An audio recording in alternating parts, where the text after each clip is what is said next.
që thonë të Ibn Kajmi, i vetëmi ibadet që vazhdon dhe pas vdekjes në xhennetin e Allahut, a dhikri përmenja Allahut. A dini pse këtë lloj ibadetit e kalon Allahu dhe në xhennet, edhe pse në xhennet nuk ka ibadet, as nuk ka lodhje, as raskapitje, as nuk ka obligime.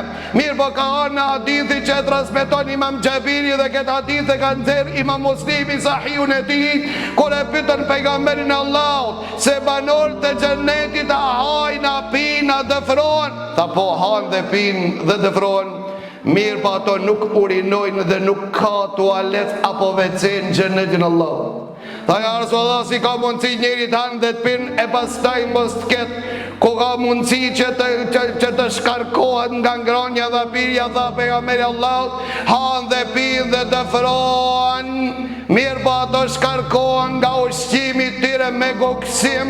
Goksimi tyre është ma e këndshme era se era e parfimit. Apo ka orë me transmetim se gjersiten me anë të gjersave del një lloj misko që nuk e kanë nuhat as njëherë në jetën e vetë. Para të lehë të ndërshëm thonë të Malik ibn Dinar, si janë kënaqën ato që dojnë më kënaqë për vetë se me përmenjen Allah.